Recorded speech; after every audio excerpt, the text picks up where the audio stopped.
भोजन की चर्चा एक ऐसी चर्चा है कि जो प्रारंभ हो जाए तो उसका कोई पीरियड का समय सीमा नहीं है कि कब तक चल सकती है।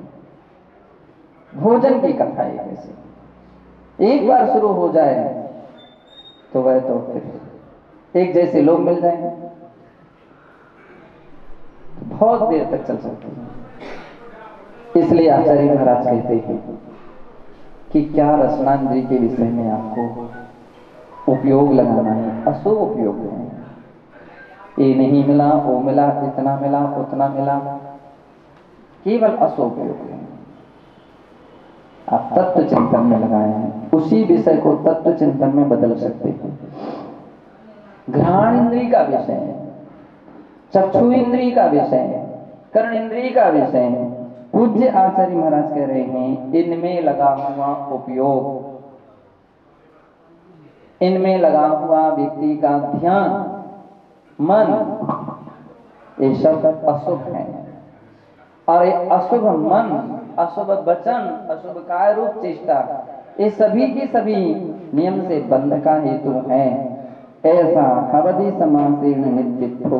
कुछ आचार्य कहते हैं यही समास यानी संक्षेप में बंध और मोक्ष की कथा है, यही बंध और मोक्ष की परिभाषा है, यही बंध और मोक्ष का स्वरूप है। अगर कोई आप अपने बंध और मोक्ष के विषय में जानना चाहते हो संक्षेप में, तो इतना ही समझो अपने स्वभाव में जिसका उपयोग लगा है वह मोक्ष है, और स्वभाव से भिन्न पर पदार्थ में जिसका उपयोग लगा है वही बंध है, वही संसार है, ऐसा जानना चाहिए। इस गाथा के माध्यम से आचार्य श्री कुंद देव ये कहना चाहते हैं कि हे साधकों, यदि तुम संसार के बंध से बचना चाहते हो तो बंध के कारणभूत जो 5 इंद्रियों के विषय हैं उससे उपयोग हटाइए, उससे मन को हटाइए।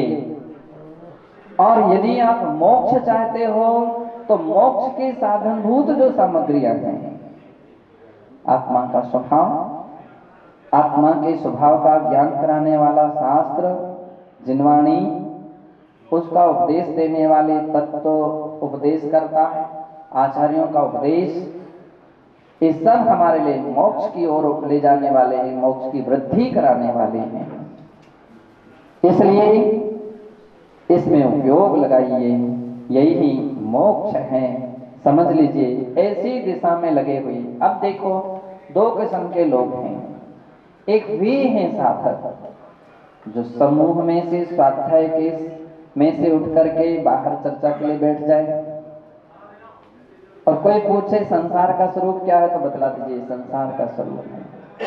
और एक वो है जो आम लोगों की चर्चा, व्यर्थ की चर्चा चल रही थी, पंचेंद्रियों के विषयों की चर्चा चल रही थी, वहां से उठ करके स्वाध्याय में आ गए।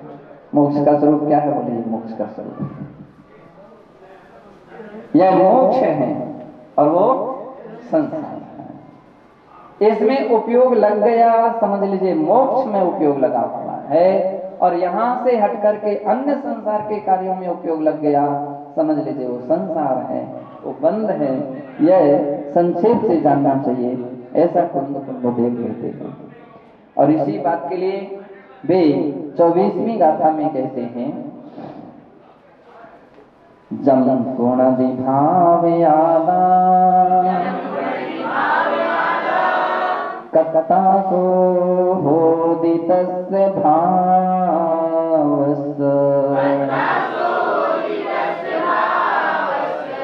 निच्छेदो व्यवहारा पुगल कम्माणिका तारम।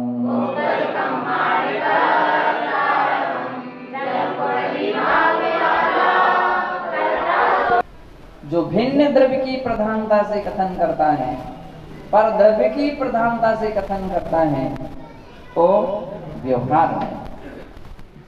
यानी जो गुणादि भाव निश्चय से आधा यानी आत्मा जम भावम गुणादि जिस भाव को करता है सोहोदितस्य भावस्य कर्ता, निश्चय से वह उस भाव का करता है। भावों के कर्ता आप हो सकते हो, द्रव्य के कर्ता नहीं है। निश्चय से भावों के करता है। कुम्हार घड़े को बना रहा है, किसने से? अगर हम निश्चय से देखें तो कुम्हार केवल घड़े के बनाने रूप भाव बना रहा है, तदनुरूप उपयोग लगाए हुए हैं, इतना ही वो आत्मा कर सकती है। बाकी क्रिया तो पुद्गल की पुद्गल में हो रही है।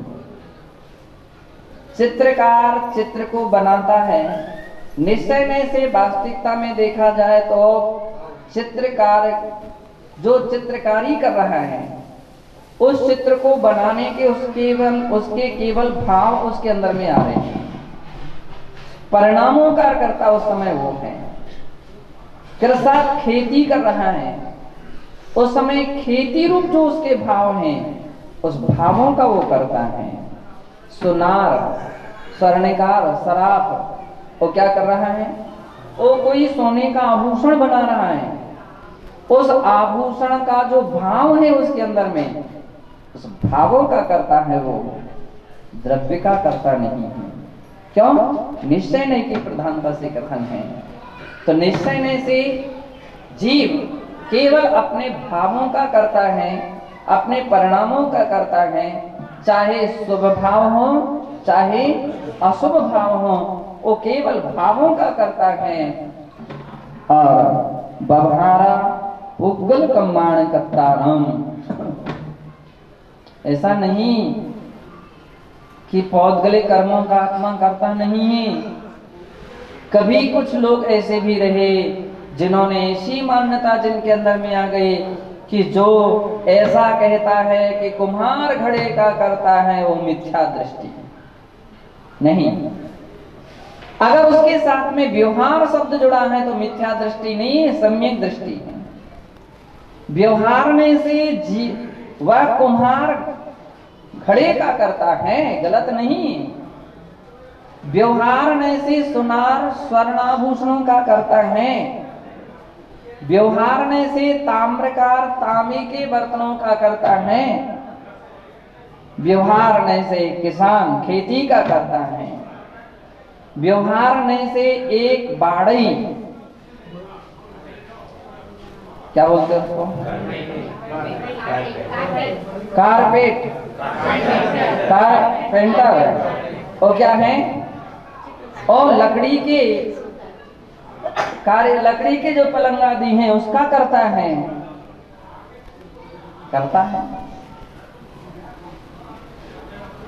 इसको जो ना माने सो मिथ्या दृष्टि है। इसको जो ना माने सो मिथ्या दृष्टि है। क्यों? शब्द का व्यवहार शब्द जुड़ा हुआ है। व्यवहार से जीव पर द्रव्य का करता है। माँ बेटे के पालन करने वाली हैं, इसलिए वो जननी हैं। पिता जनक हैं, जन्म देने वाले हैं। व्यवहार में से निश्चय नहीं से तो हर द्रव्य अपना अपना करता है। व्यवहार नहीं से जब हम देखते हैं तो शिक्षा प्रदान करता है, शिक्षा देता है, लेकिन निश्चय नहीं से शिक्षा देने लेने की वस्तु नहीं, अपने अपने क्षयोपम का विषय है। तो निश्चय को निश्चय से समझे और व्यवहार को व्यवहार से समझे तो उसका समझना सत्य है। लेकिन व्यवहार को कहीं कोई निश्चय में लगा ले और निश्चय के कथन को व्यवहार में लगा ले तो दोनों बातें असत्य हो जाएंगी, दोनों असत्य हो जाएंगी। भगवान तीर्थंकर कहते हैं निश्चय को निश्चय से जानो और व्यवहार को व्यवहार से जानो, कोई परेशानी नहीं, क्योंकि निश्चय के का भी व्याख्यान करने वाले तीर्थंकर हैं और व्यवहार में का भी व्याख्यान करने वाले तीर्थंकर हैं। ये दो जो शब्द आए हैं निश्चय ने और व्यवहार ने, तीर्थंकरों से आए हैं। ऋषभ देव से या भगवान महावीर स्वामी से शब्द आए हैं उनकी दिव्य देशना से ये शब्द आए हुए हैं, अपने मन से किसी ने नहीं लिखे, अपनी तरफ से किसी ने नहीं लिखे। अगर अपनी तरफ से कोई लिख देता तो प्रामाणिक नहीं होता। हम सब भगवान के वचन को प्रमाण मानते हैं। किसके वचन को प्रमाण मानते हैं? भगवान। कोई कहता हम तो शास्त्र को प्रमाण मानते हैं। शास्त्र किसने लिखे? गुरु ने लिखे। अगर शास्त्र प्रमाणित हैं तो गुरु भी प्रमाणित हैं।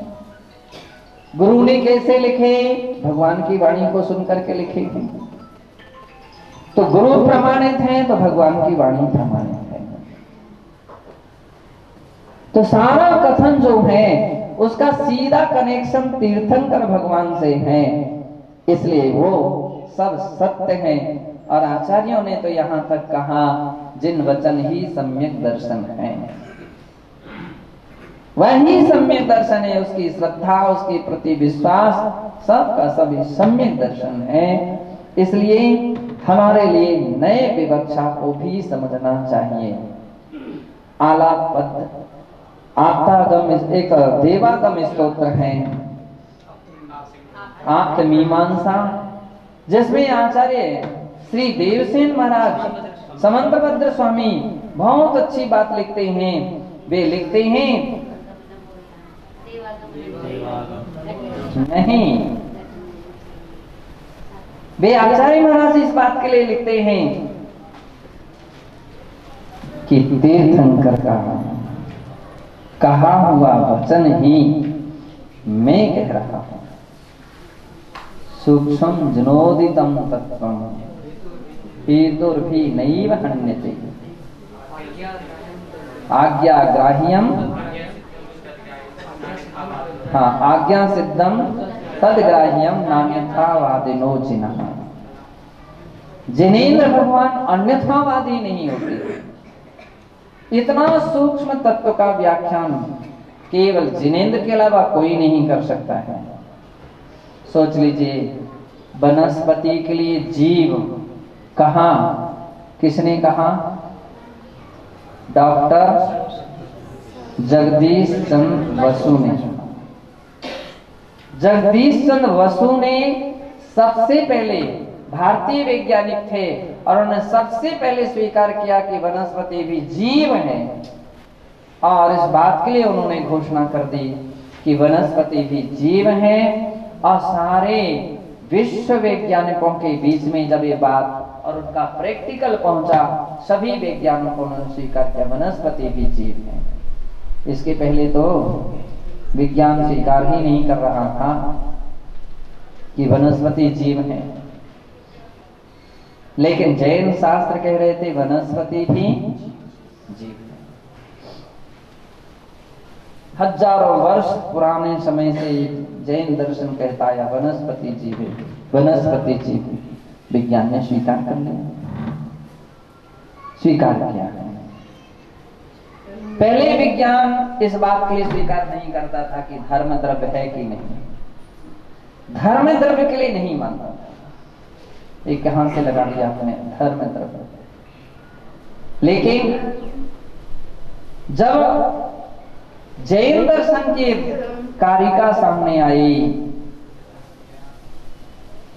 कि कोई भी हलन चलन या गति रूप क्रिया होती है उसमें धर्म द्रव्य सहयोग करता है, बिना उसके क्रिया हो नहीं सकती है, तो विज्ञान ने ही स्वीकार किया और उसको नया नाम दिया, उसको इथर नाम दे दिया।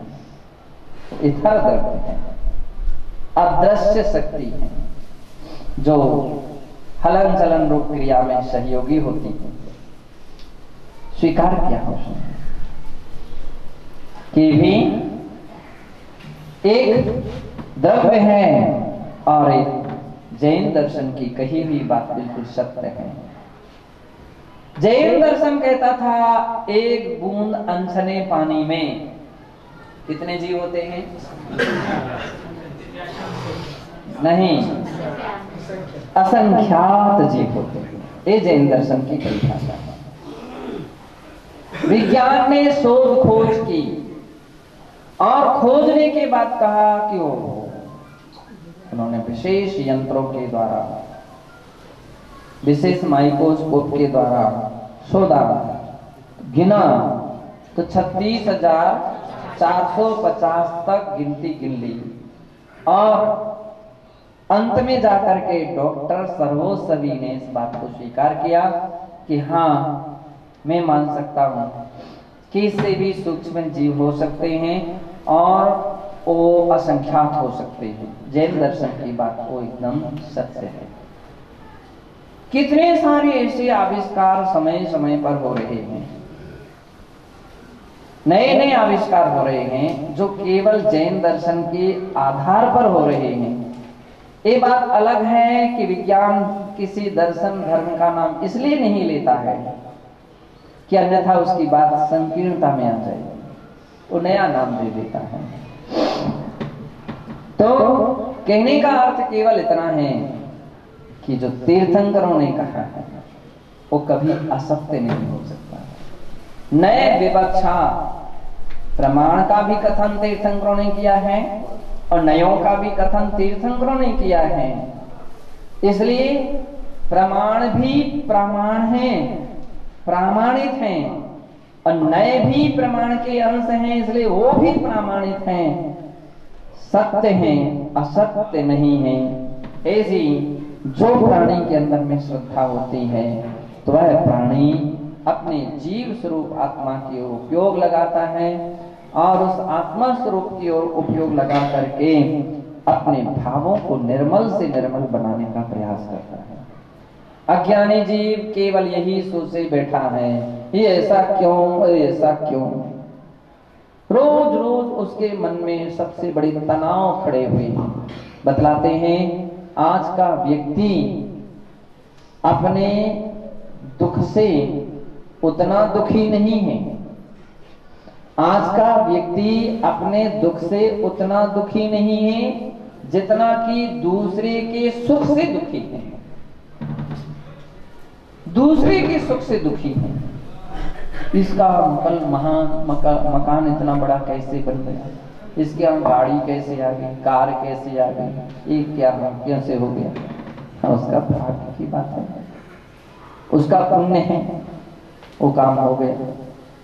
तुम्हारा इसकी दुकान इतनी क्यों चलती, मेरी क्यों नहीं चलती, तुम्हारा पुण्य नहीं होता। अभी कोई विषय कोई तर्क के नहीं है, अज्ञानी जीव केवल इसी विषय को लेकर के बैठा है।